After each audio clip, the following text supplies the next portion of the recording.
Muhammad. Hey. We are live. Welcome, ladies and gentlemen, to PeakFlow Power number 36, not 26. Hope you guys are having an amazing Friday. I know it's June 20th, 2025, middle of the year. So hopefully you guys are crushing your goals like we are. That being said, how's everyone doing? Let's wait for everyone to come in. Yo, these Fridays be coming by pretty fast, right? It's like another week. It's like, oh wow. Again. It's another Friday? That's crazy. Yeah.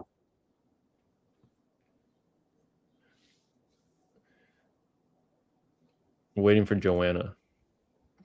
Oh. But this is the last Friday. Next Friday, we're going to be in another country. Oh, yeah. That'll be interesting. Streaming at 12 a.m. at night. Well, that'll be interesting. Yeah.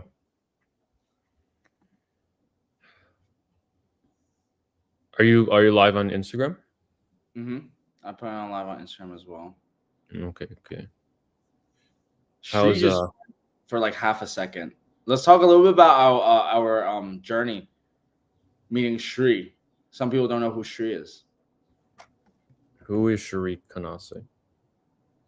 Shri QnAs was one of my early mentors for dropshipping with Low Ticket. And he taught me a lot of the good marketing stuff. So I learned to scale Google Ads with it. But Low Ticket, the model itself, was just very unsustainable.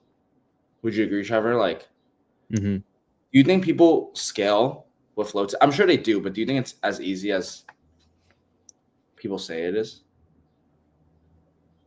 Do I think it's as easy? Like you've done it before, I feel like. One second. If you've done it before? Yeah, one second. Be right back.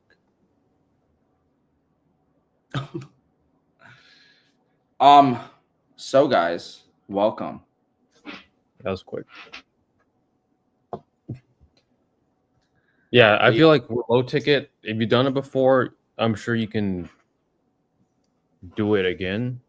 Just like with high ticket, if you've never done it before, it's going to be harder. But if you've done it before, it's going to be a lot easier. Right. But there's also just that part of Low Ticket where you have to find a product and then run ads. The thing with Facebook ads is like it's much more variables than Google ads. If I teach someone to run Google ads, there might be a few things different because they're selling a different brand, a different niche, but the general concept's the same. But with Facebook ads, it's all creative based. So it's like when a beginner is like launching ads for the first time on Facebook, they might not know what's wrong. They can maybe read the data, but they don't know like how to improve the ad or how to improve the website a lot of times to get that traffic to convert. I agree. Well said.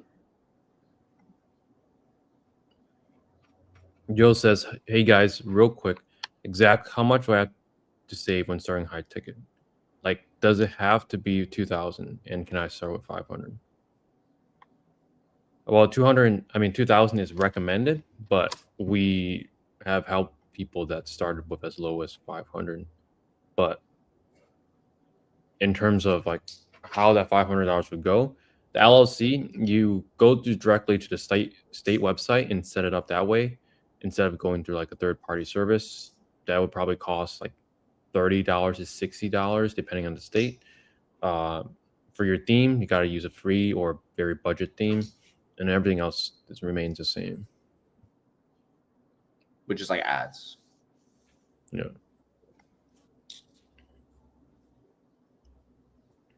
I see a link that says apply work for us.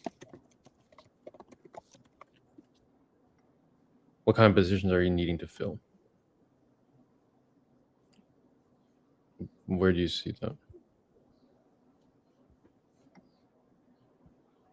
I think she meant ecom high ticket. Apply to work with us at ecom high ticket. for our one-on-one coaching program. Apply now.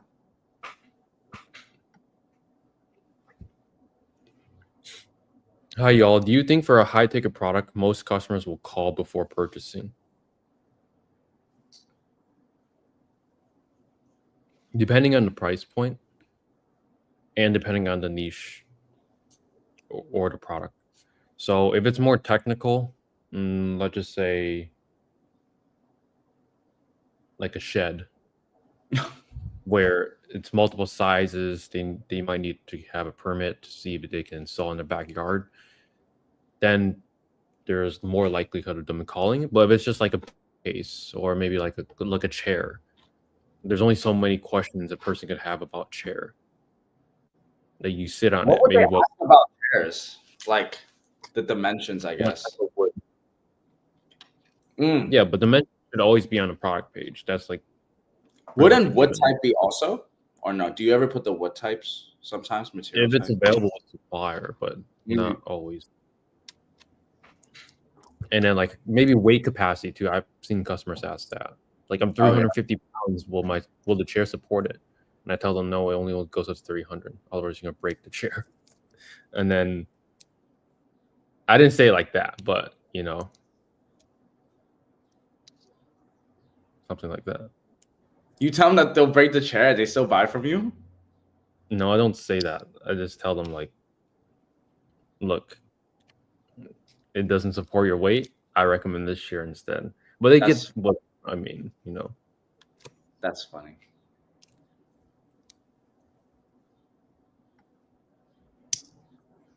Oh, no comment.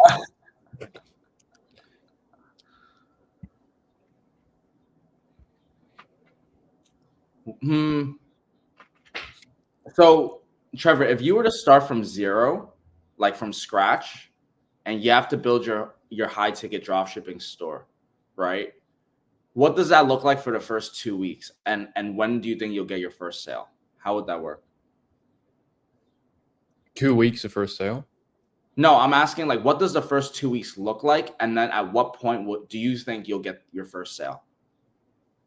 If I'm launching ads for the first time. That's a good question. No, you being the one that like you know ads and everything already. Yeah, if I was down bad and I need to set up a website and launch ads, it'd probably take a week to a week and a half, just because suppliers is really the biggest bottleneck.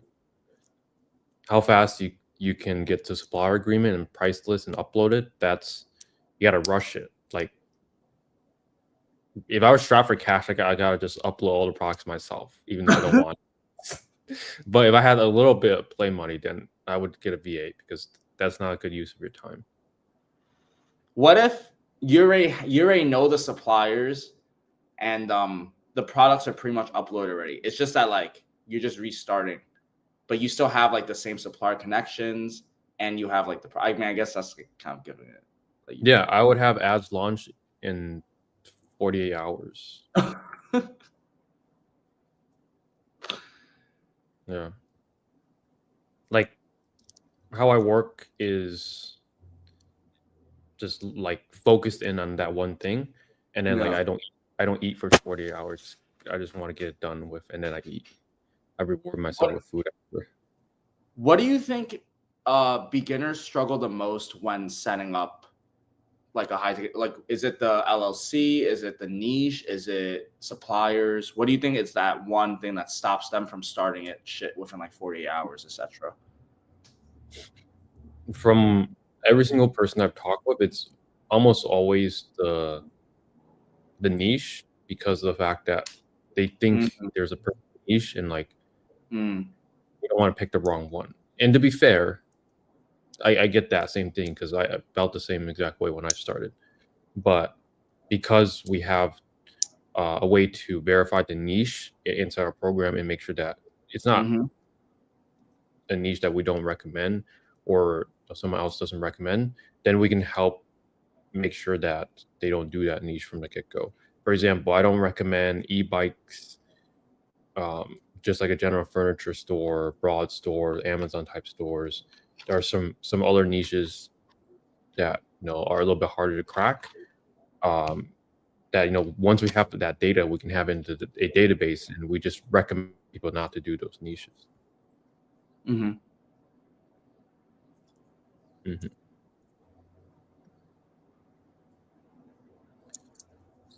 So Smart Find TV says, what's inside the High Ticket Bootcamp 2.0? Are there video tutorials to build a pro store, or just a private community? I'll answer this. So basically, the Bootcamp 2.0 is a budget version of the mentorship program, where you still get the same video content, except like the scaling part, where like as the blueprint to scale to 300,000 a month, you can still use the bootcamp to get to let's say 5 to 10K a month profit. But then it's just really group coaching. The difference between group coaching and having a one-on-one coach. How I view it is like 2 people could go to the gym. One person could just go to the gym by themselves, and one person could go to the gym with a personal trainer and have a person that meal preps for you, tells you exactly what to do for your workouts. So it's really the two. At the end of the day, both of those people can get to the end result. It's just like which one can get there faster without having to think as much and having that handhold throughout the whole process. Mm-hmm. Would you have anything to add to that, Marcus? You well said. Like I was like, like took the words out of my mouth, Trevor. It was good. It's good. Do my homework. Mm-hmm. I know SEO is a combination of different things, but would you say it's a top 3 to 5 things you can do to optimize SEO? Wait, Trevor, let me go first on this because I'm more of the beginner. For you guys that don't know, Trevor knows more SEO than me, but I want to answer this first because I might get this wrong. So from my experience, SEO will be a combination of on-page optimization, so the product page optimizing, so titles, headers. It would be backlinks, collection page optimizations, and then like your technical. It would be the top 3 things to optimize SEO. Like, so making sure your technical catalogs, the descriptions on the on-sites and stuff, backlinks and blogs. Yeah, you should always fix your on-page, what's on your website first, before you do off-page, which is like backlinks, citations, social media, even though they have very little effect. What is the difference between on-page and off-page SEO? On-page just means anything that's on your website. Off-page just means anything off your website. Backlinks, blogs, just redirecting stuff to off-page. Yeah, That's just on-page. I'm pretty sure blogs are considered off. I'm pretty sure they're on-page actually, but on-page things would be like technical, like TXT files, robot TXT files, make sure nothing's wrong with the technical of your site.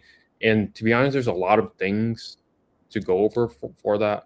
So that's why we recommend just investing into SEO agency. That's what we do for all our stores.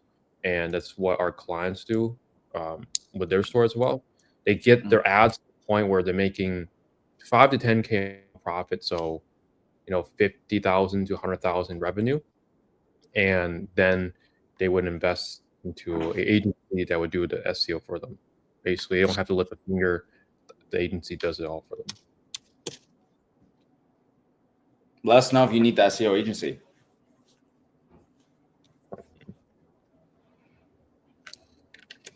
What to do if no brands are replying to your emails?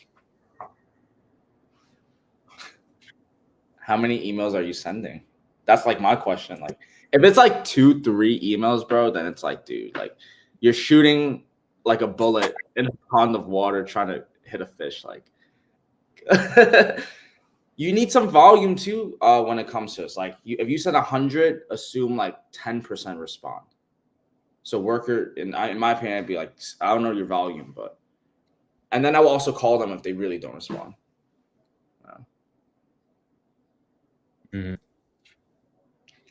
Yeah, if they don't respond to your emails, give them a call. Find another email.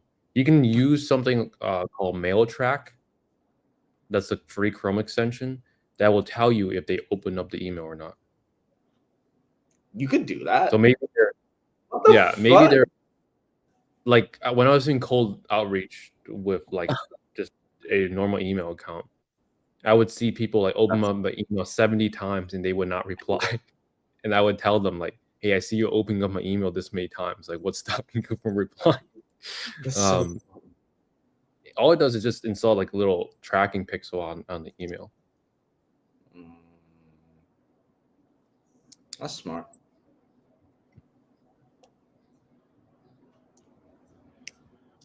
What's the SEO we recommended previously? Thanks. It is this link. I'll drop in the chat. It's called organic checkout.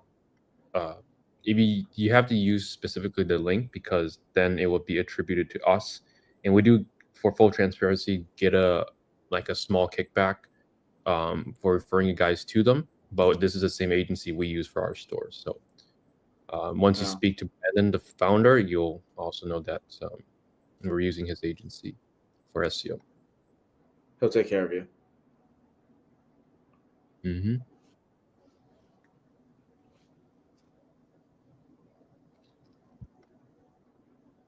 With that being said, where are we going next week? To the office. Yes, to the office.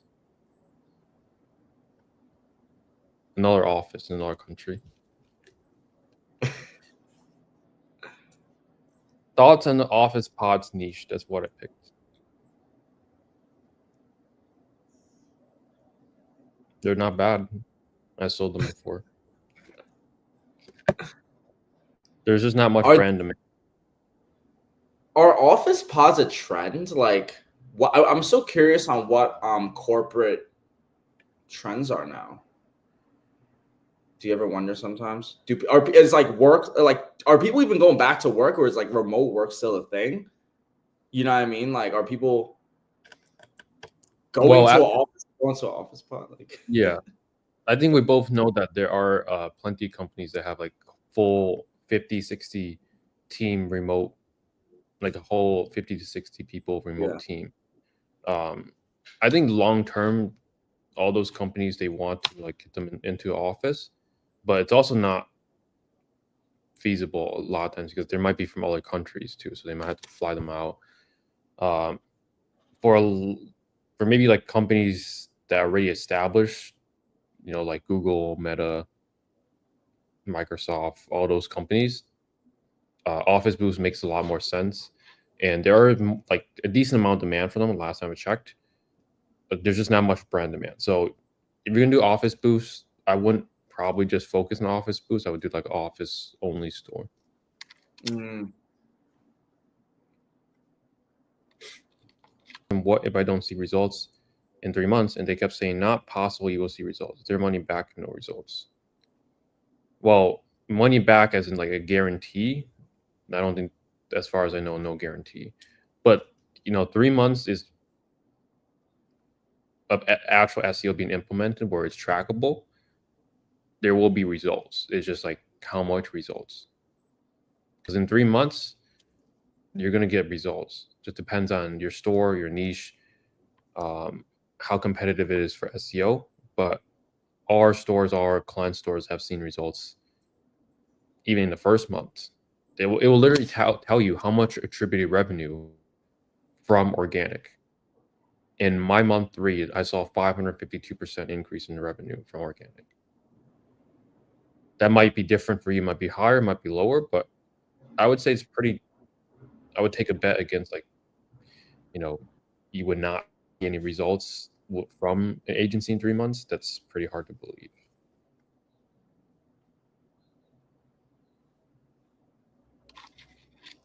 What would you say is the average rate of return or return on spend with organic checkout? What's the longest you've seen someone getting results? So, I mean, most of our clients in our sales see break even at around month 3 to month 4. but it could be earlier for you, or it could be later for you, depending on how much organic traffic. I did SEO for my store before, but I did it all wrong, which is actually worse because Marcus's store, he didn't really do SEO. I didn't know too much on it, so I didn't do anything. It's actually a pain to do my store because I did it all wrong. Curious to ask, what was the wrong part? Was it duplicates, pages? Was it yeah, pages, like it's called cannibalization with the keywords. So like writing too much content on a specific keyword. So actually having too much pages and too much content. I was just like cranking them out, having my VA like crank out 5 articles a day. Yeah. So longest we've seen someone, it's really break even because agency, to answer Mick Flash's question, you can get started with lower, but we recommend going with a 2.5K a month plan. 2,500 a month plan with them. So by month 3 to 4, you should see break even. You should be able to make 2,500 in profit from the revenue you generate from SEO.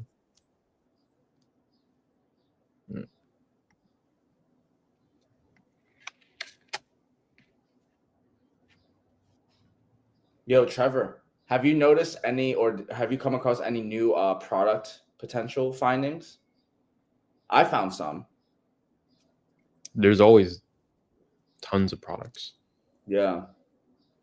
Look up dolphin mailboxes. Huh? Dolphin mailbox. What the hell is that? Dolphin mailboxes? Yeah. I didn't even know these existed. There's this guy on YouTube. I think his name is Ben something. He's from like Florida, and he bought like a $15,000 golden dolphin mailbox for his house. Oh my god!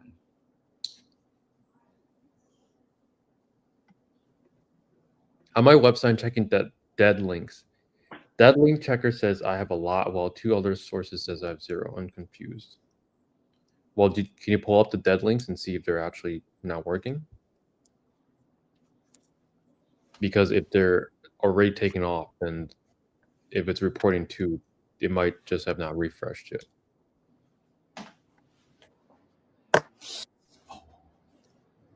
Do you recommend Microsoft Outlook or Gmail for business? Gmail. Yeah. I like the Google ecosystem more.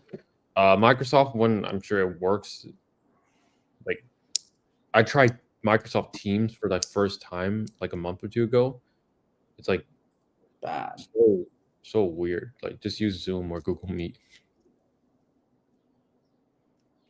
And in the Google ecosystem, like Google Docs, Google Sheets, Google Slides, all that inside the Google ecosystem on your phone, all your computers, it all syncs together. Because if you're using Chrome, you may as well use Google products. Yeah. We're taking off all the dead links, etc. Okay, well, if you take off all the dead links, then there's 0. Huh. Marcus, tell us your new products with potential you found too. I'll tell you a few products. Drop a comment saying, Marcus, you want more products, and I'll tell you guys more products. But I'll tell you one right now that was like so obvious, which was golf carts. I mean, I don't know if it was super obvious, but I recently just saw golf carts. I thought that was really cool to look into because I you always sell stuff to rich people, and like I always push out golf simulators because I know people that like play golf. Like if they have a home, like they'll get one for them because they love golf. But yo, you might be on the golf playing field playing golf, and you might need some of these, and you could cater towards businesses, and well, I mean, you cater towards businesses. So that's something to think about. I would see if there's any like licenses you need to buy to, resell golf carts. Yeah. As long as you like figure that out, which is not hard at all, you just call the dealer. Call the supplier and just ask. Then you could sell to these like local golf cart stores. Like I just searched golf carts near me, found a bunch of golf cart dealers that has phone numbers, emails that you can all reach out to. Yeah, I think the key basis or like the premise is like find a niche where there's like high purchase people, and then break down of like what they would actually buy and like where does that go into, so it could be like, it could just be an add-on to your golf store, you know what I mean? Like golf simulators, golf court, just golfing, putting cages and build upon that stuff, Yeah. I feel like if we were to pick a niche now, we pick something that has like content potential. For example, like golf carts, not too bad. Like that's pretty fun. I don't really golf, but I'm sure it's a decent product. We could film content, but let's just say mobility scooters, for example.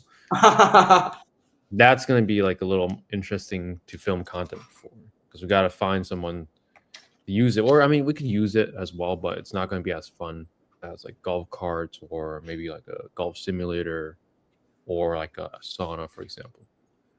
You've seen people film some saunas, right? I've seen people film saunas, fireplaces, fire pits, greenhouses. Yeah, content's really king. Content's important. So, Son of Africa says, once I have my list of products, then I do boil it down to whichever one has the data to support that. It could be a winning product, i.e., high demand, low competition, suppliers seasonal, high price point, etc.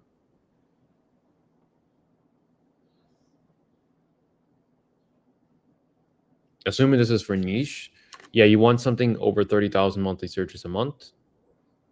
Lower competition, ideally less than 15 competitors that are niche specific. Suppliers, yeah, easy to find suppliers, at least 10 to 15. Not seasonal, high price point. Yeah. Not every single niche will fit all these criteria. My store doesn't really fit all these criteria as well, but the more that you can fit, then looks good on paper.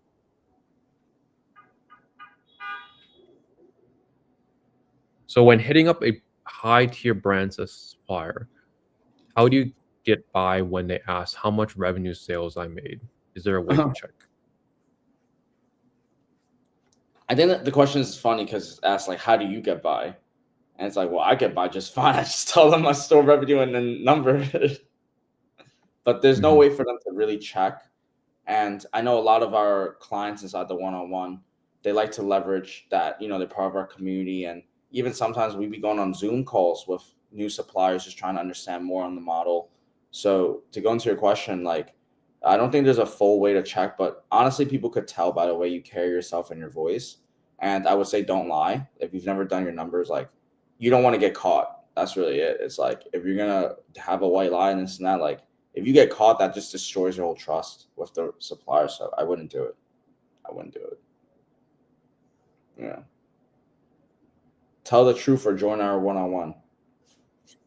Yeah. How can people leverage the community, the PeakFlow community, when pitching to suppliers, Marcus?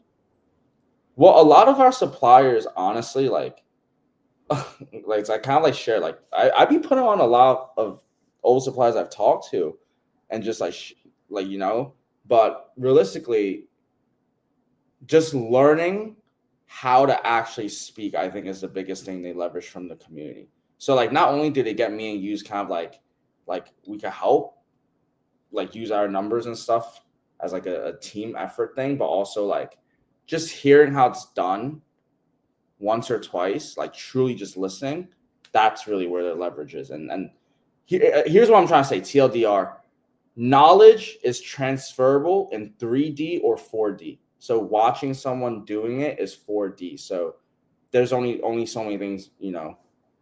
That's what they get from me. It's that 4D knowledge. Mm. Yeah.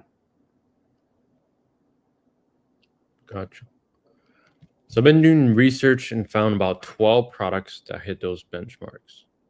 I guess I just test these out because either one of them have potential to hit. Well, you test them in a niche, so I wouldn't recommend testing them in the general store. So as long as those 12 products fit under a niche, like let's just say living room furniture, you have tables, dining room tables, dining room chairs, carpet, rugs. As long as it fits in under one niche. Jocelyn says, "What up, boys?" I'm still doing this stuff, just saving up, working every day to get the foundation. Nice. Keep going, Jocelyn. Cheering for you. Let's go.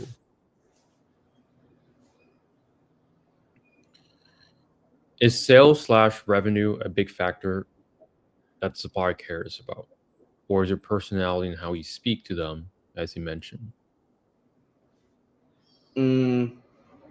Probably a little of both, but I think the key determining factor is, are you convincing? Like, can you sell them into working with you?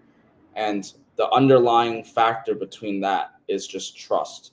So the revenue stuff or even your personality is just to see if you're a trustable person. So if you, as long as like, you know, you do the basics, don't show up late to the call, you call them, you're speaking proper, no cursing, professional, you're here to help, you're here to educate them on the business model and just like, you know what you're doing, you'll be just fine. That's what it comes down to. But in order for you to get that personality, that tone, that experience, you do need revenue numbers, etc. So what I guess I'm trying to say is just get started. Just get started. Email, call, just start the answers in the volume. Yeah, how I view it the same way. It's a little bit of how I like to put it is like there might be past presidents, not naming anyone specifically, but they might have good intentions, but you know the way they carry themselves or how they present themselves or how they speak might be one way, and then there might be a person where they have bad intentions, but then they speak really well, and then that's how they get the majority of voters. So it's like the same thing. It both matters, but I would say probably leaning more towards how you speak.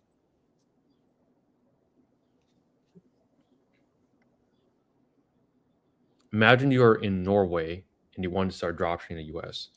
How would you go about finding the best product and a good enough supplier?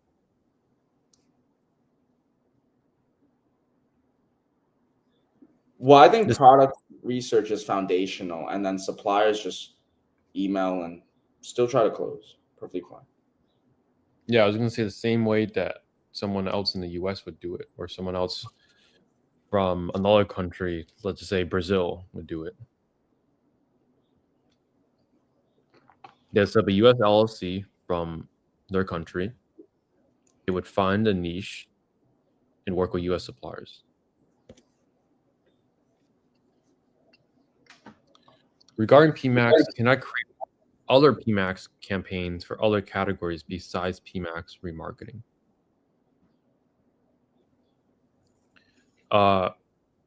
Well, PMAX is still going to be heavy on retargeting. We just label it as PMAX retargeting, but it still goes like after cold traffic. It just like 70-80% of the spend is going to be on retargeting warm traffic. So, for example, if you sell furniture and you have one supplier that sells couches or a bunch of suppliers that sells couches, that could be one PMAX campaign. And then if you want to add another brand, but they're known for like, I don't know, fireplaces, then you want to have a different PMAX campaign for all your fireplace suppliers. So yeah, it's going to be by category, and then they're all going to be essentially retargeting. the way that we recommend. You can have it shopping only. There's different ways you can run PMAX, but the most predictable that has worked for a large amount of clients where it's consistent has been shopping campaigns with PMAX as retargeting.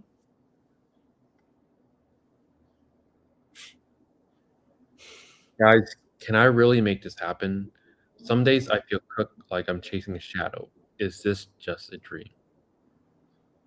Martin, you sound like you just hit the blunt, bro. Are you high? Dude, like, obviously some days are gonna be harder than others. I'm sure not every day it's easy, and not every day is hard. Point is, you can make anything happen, guys. Dude, Trevor dropped out of like school at 12 years old to pursue online. Like, he was facing the same dilemmas of chasing a shadow at 12 years old. The point is, like, he started early and he kept doing it. Hey, you see, Martin. Dude, like, I did hit the blunt. How did you know? Because who asks this is just a dream? All right, listen. Keep chasing your dreams. But just know, like, the difference is just that getting started. Just get started, bro. You can make anything happen.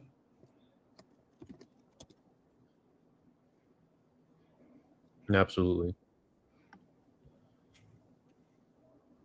I'm in Canada. How do I pay off U.S. suppliers for the products? Is a research certificate mandatory, and is it easy to get from any state with an LLC?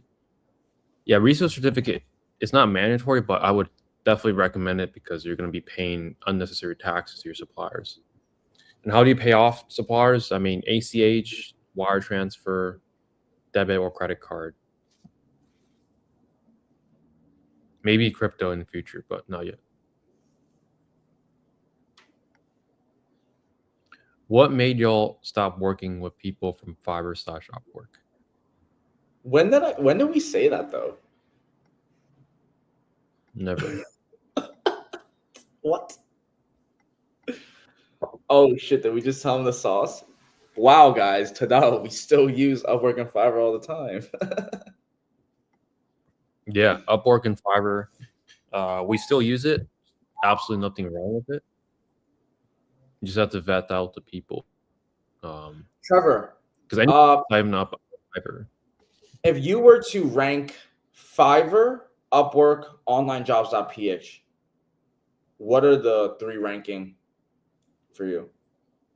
Online jobs number 1, Oh.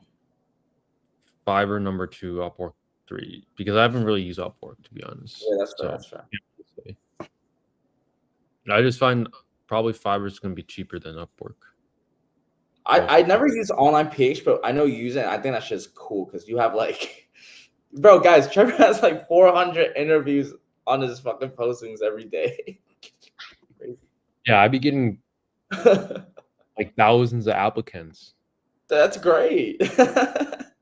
Right now, I have 1,800 applicants in my online job. I just hired a whole country of Philippines. Start drop shipping. That's the goal. Is the news about GMC policy update on the 23rd true?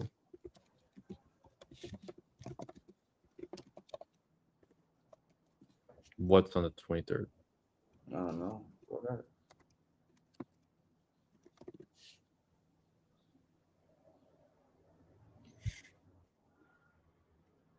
Email archive feature discontinuation. I haven't really seen anything coming. Okay, so I'm on the Google Merchant. I just got sale. I'm on the Google Merchant blog, and the most recent was email archive in May 27. So there's no 23rd. There's two that I see: email archive and then enabled AI powered growth. None of which seem to disrupt Merchant Center, I feel like. Yeah, no clue. It shows an example of high-ticket dropshipping website. Amazon.com. Show them bbqguys.com. I mean, yeah. Okay, we use them all the time. They're very standard. There's plenty of sites. You could just go on Google, type in a product that's high ticket, and then find websites selling it. And if they have the word brands on the columns, that's usually a good sign. Brands are essentially suppliers or vendors that, these stores are working with. Right.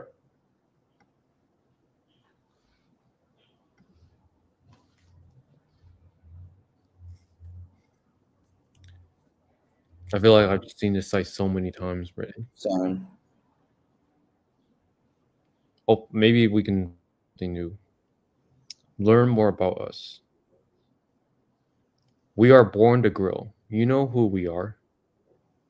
I mean, we know you were too, which is why we spent the 20 years trying to be the most trusted resource for grilling outdoor living.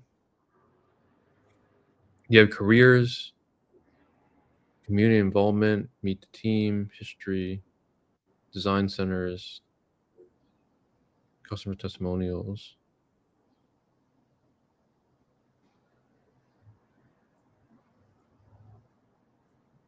Interesting.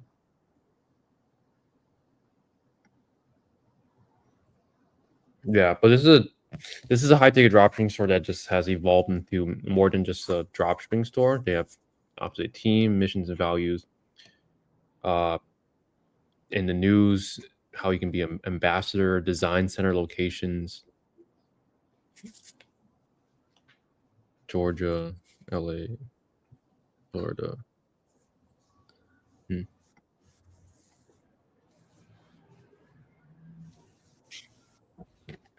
Do you guys do Etsy dropshipping? Esmus. Come on, Esmus. We do high ticket drop shipping, not Etsy drop shipping. High ticket drop shipping. I almost did Etsy dropshipping. What do you dropship from Etsy? Customizable bracelets? Yeah. Really? Yeah, actually. Oh my god. You were gonna do that? Print on demand? Bracelets? You can do shirts, any like jewelry. It's like it's going to be mostly like Pinterest, women audience that go on Pinterest. What was huge back then was stickers. Dropshipping stickers on Etsy. I was dropshipping from Etsy to Facebook Marketplace. Stickers. It would just be like Rick and Morty stickers. I would get them for like $2 on Etsy. Sell them for $18 on Facebook. Oh my people god. pay $18 for a sticker. Yeah, that's crazy.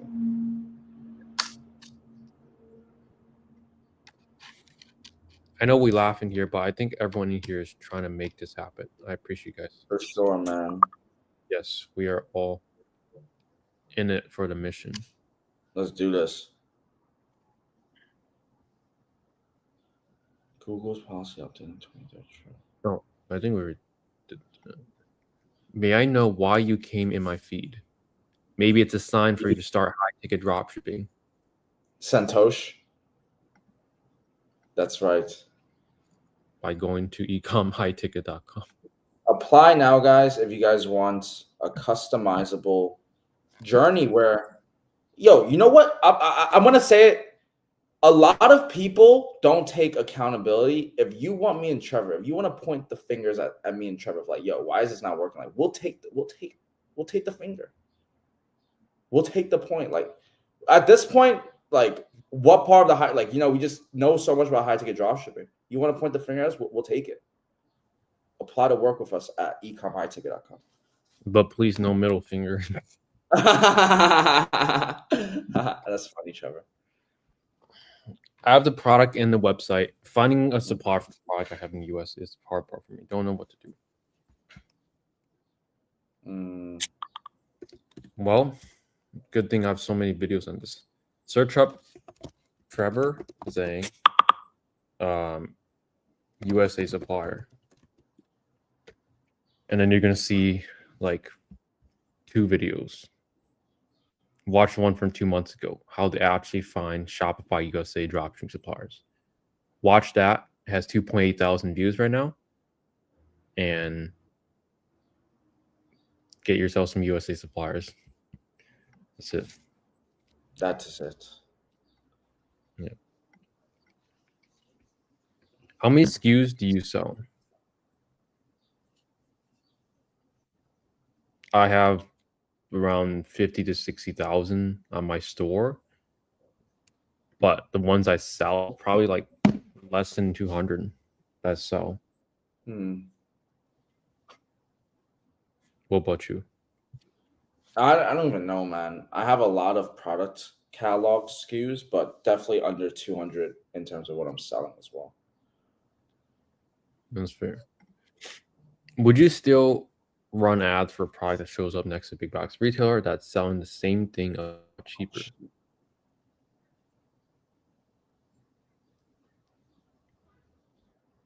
If it's the same thing. My head goes to map pricing. Where's your head go to? Yeah, map pricing. Oh. Yeah, why is there no map? I mean, is there no map pricing? If so, then I wouldn't recommend it starting out. But I would get first your map suppliers to convert, and then you can dabble around with non-map suppliers. Because non-map suppliers can make sales, but if a big box retailer is selling it for a lower price, that's the same exact product. I would most of the time recommend not advertising that. You can get fast delivery in USA suppliers on AutoDS. No, do not listen to this guy. AutoDS is a fraud.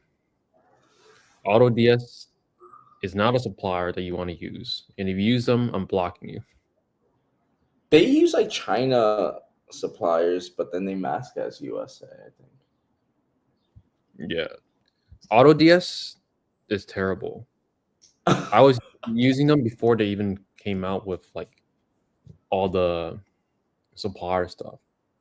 They did like eBay dropshipping. Terrible software. All it would do is just break every time.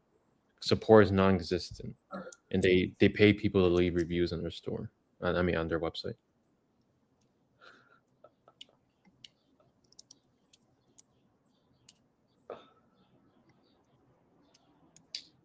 Do you do any cold outreach to any potential businesses, customers, for added sales out SEO or paid ads?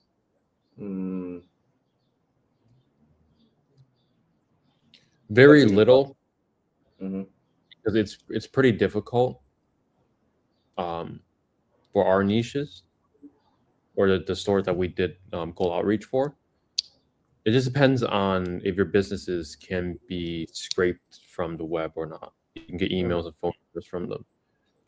But it is valid. We book calls, or we gotten customers or book calls from cold email before, but it was for like a different business. So the concept works. It's just our niche and our product offerings may not be the best for cold email.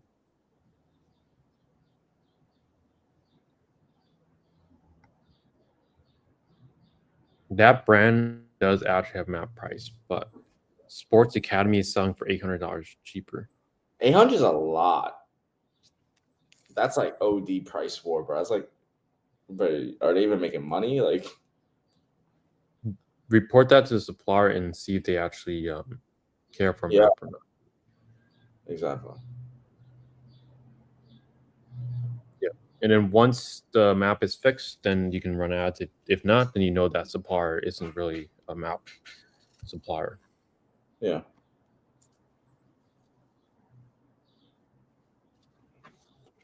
Look at some IG questions. I have some IG questions.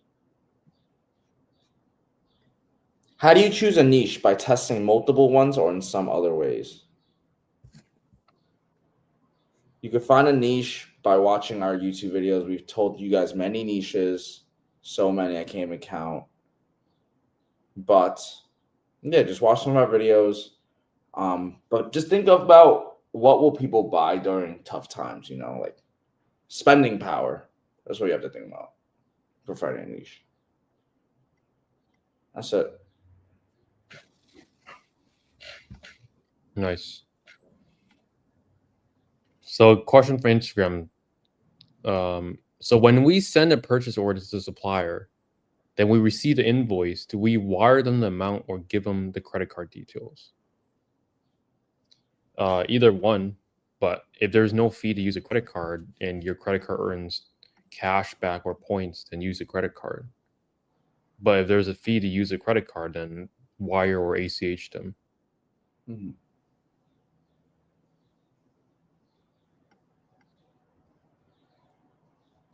I wholeheartedly thank you guys for constantly using the same niche example, grills and saunas. I haven't met a single person who is doing the same niche as mine. Maybe we're doing the same niche as you and we don't know. But... Yeah. But you know, funny thing is, grills and saunas do just fine, though. That's the thing. It's like they do just fine. There's other niches, but there's also the grills and saunas niches too. So I like grills and saunas. Why don't we cook a steak with a grill in the sauna? That's what I'm trying. Oh, well, I don't know about in the sauna. We could have a sauna, and while we're grilling the grill, we could go and be in the sauna, and then come outside. So, right? Yeah, while we're waiting for the steak to grill, we can use the sauna. Yeah.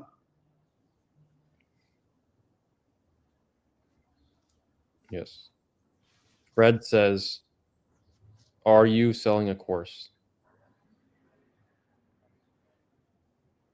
The course is free. Go to school.com and search up High Ticket Ecom Mastermind. Get started for free.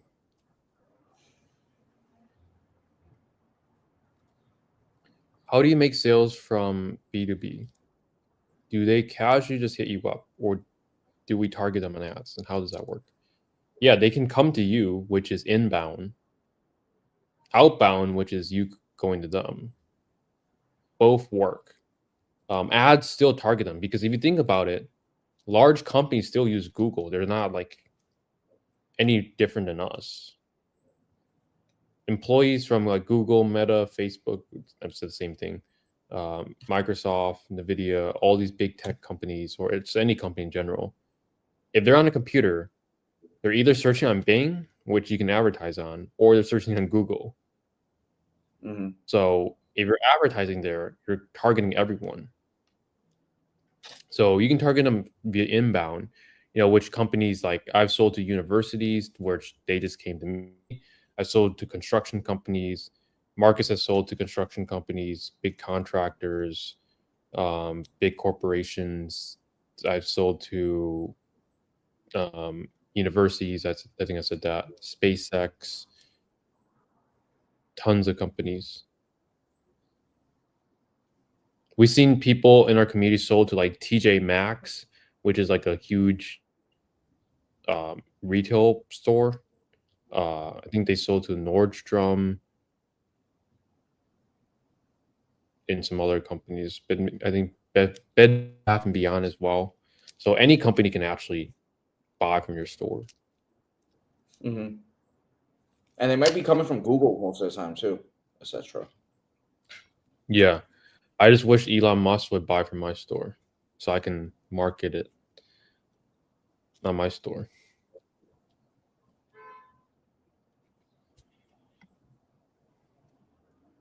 Is SEO actually dead? It's not dead. No. But if anything, it's probably headed towards a direction where it's more heavy on AI.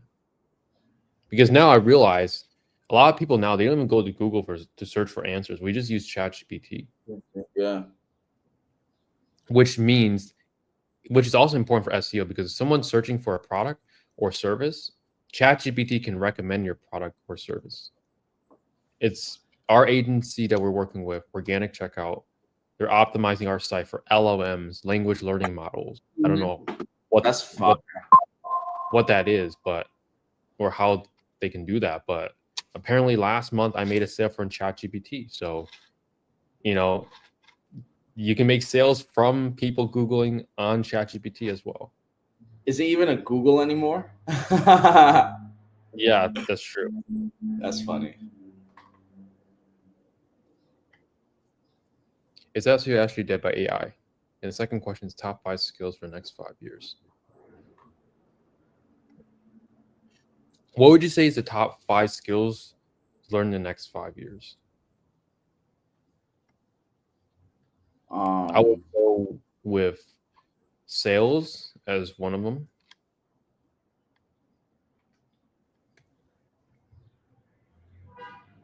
5 skills is crazy though. I mean, it's just sales and marketing, to be honest. Sales, marketing. Maybe communication. What's this? No. Because like website building is a skill, that's part of marketing. It all falls under the two umbrellas, sales or marketing. Because we can say Google Ads, which is still marketing. We can say SEO, which is still marketing. That's right. So it just comes down to like where you want to be in the next 5 years and learning those necessary skills to get you there in the next 5 years. What have you seen more? Businesses reaching out to you or you guys reaching out to businesses? Well, we don't really reach out to businesses that much, so it has been businesses reaching out to us. Y'all think we're going to a war with Iran? I hope not. But people profit from war. Like it's not us, not me or stuff like that. But I just like there are evil people that profit from that shit. Mm-hmm. So I don't know, but just know like that's what comes with that stuff too. So I don't know. Is it evil or it's just they're just capitalizing on it? Well, what if like you make profit when, like for example, like the military weapon stuff, like when wars happen, someone's making the equipment and someone's making all of that stuff. So that's lots of nation profits, and mm-hmm. that's really what it comes down to. Mm-hmm. Yeah. Please tell us something about AI machine learning. It's only going to get better over time. How do we launch PMax for a brand new store? You don't. You launch standard shopping first, and then you introduce PMax once you have a brand that's doing well or a category product that's doing well. Is there any very unique tip for persuade a customer to purchase when they're calling you? Unique tip. I would just say it's really just find out why they're looking for the product that they're looking for, figure out when they need it, and answer their questions and doubts, which is essentially objection handling, and then add urgency to get them to buy.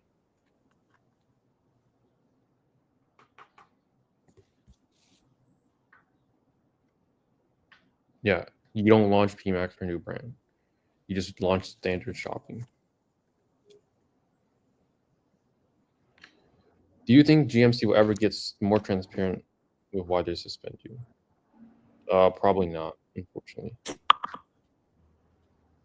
How do you deal with procrastination?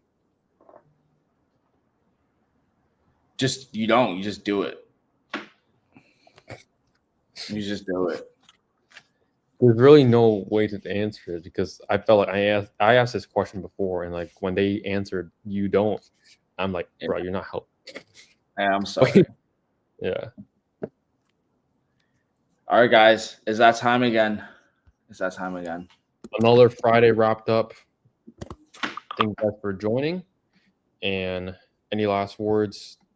You want to work with us one-on-one. That is a link. Of course, all the questions start I know, right?